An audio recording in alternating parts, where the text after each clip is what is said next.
بڑے ہی دکھی دل کے ساتھ اور ساتھ بڑے ہی ادب کے ساتھ میں آپ کے ساتھ یہ خبر شیئر کرنا چاہتا ہوں کہ ایک اور نوجوان افسر اس ملک کے اوپر قربان ہو گیا۔ لیفٹیننٹ عصمت شہید، اس کا تعلق 11 سندھ سے تھا۔ ایک بڑا خوبصورت نوجوان افسر، اس کی آنکھوں کی چمک دیکھیے کہ کیا خوبصورت ماں باپ نے ایسے بچے کو جوان کیا اور اس فوج کے حوالے کیا، اور وہ ینگ آفیسر جو ہے اپنے فرض کی ادائیگی میں اس نے اپنی جان جو ہے وہ جان آفرین کی سپرد کر دی۔ لیفٹیننٹ عصمت شہید، عمر صرف 22 یا 23 سال، اور آج سے کوئی 2 ہفتے پہلے یہ اپنی ڈیوٹی کے اوپر گیا تھا۔ کوئٹہ سے اس کا تعلق ہے۔ اس کے والد جو ہیں ایک ہیڈ کلرک ہیں۔ میرا خیال میں 2 بہنیں اور 2 بھائی ہیں، اور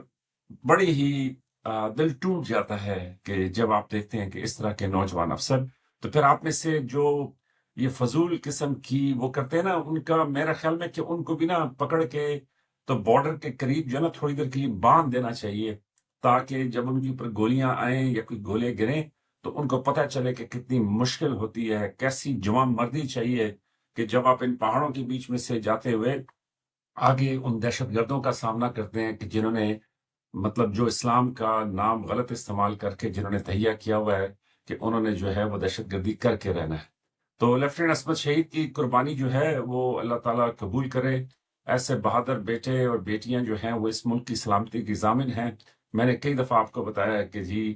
وہ جو ایک شہید کے والد کا قول ہے کہ جی ایک طبقہ اس ملک کا خون چوس رہا ہے، اور اس طبقے میں ان لوگوں کو بھی شامل کریں کہ جو یہ بےہودہ قسم کے کامنٹ دیتے ہیں کہ یہ بھی اس ملک کا خون چوس رہے ہیں، رہتے یہاں پہ ہیں، کھاتے یہاں پہ ہیں، لیکن ان کی زبان میں کوئی ایسا زہر ہے، ان کی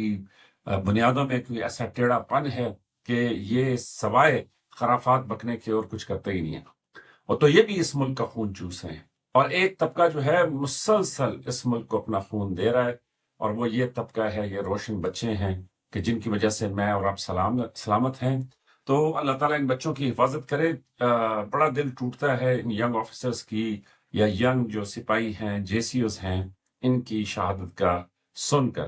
لیکن دوسری طرف بڑی بہادر فوج ہے آپ کی، بڑے جواں مرد ہیں اس فوج کے اندر، اور بڑے شاندار سائنسدان سویلینز ہیں اس فوج کے ساتھ، اس سارے نظام کے ساتھ، اس ملک کے ساتھ، کہ جنہوں نے آپ کی سلامتی کی ضمانت دی ہے۔ تو یہ جو انٹلیکچوئلز بنتے ہیں نا، جو چہک چہک کے کبھی کون سی دلیل لے آتے ہیں کہ جی یہ نہیں کرنا چاہیے تھا،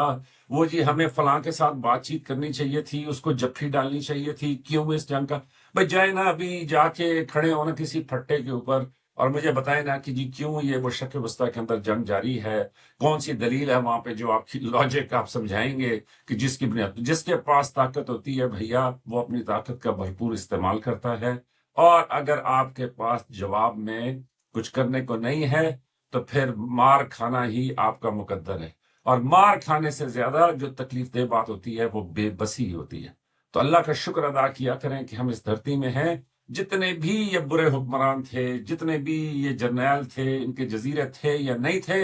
ایک بات کی ضرور داد دیں کہ اس ملک کی سلامتی کا کم از کم بندوبست تو کر کے گئے۔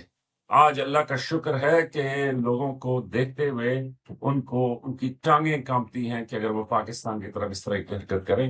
تو اللہ تعالیٰ ان شہیدوں کو، ان بچوں کو سلامت رکھے، اور اس ملک کی حفاظت فرمائے، اور اس ملک کی فوجوں کو ہمیشہ قائم رکھے کہ جن کی طاقت کی بدولت ہم سب محفوظ ہیں اور عزت کی زندگی گزار رہے ہیں۔ لائک، سبسکرائب اور شیئر کریں۔ آپ کی محبتوں کا بہت شکریہ۔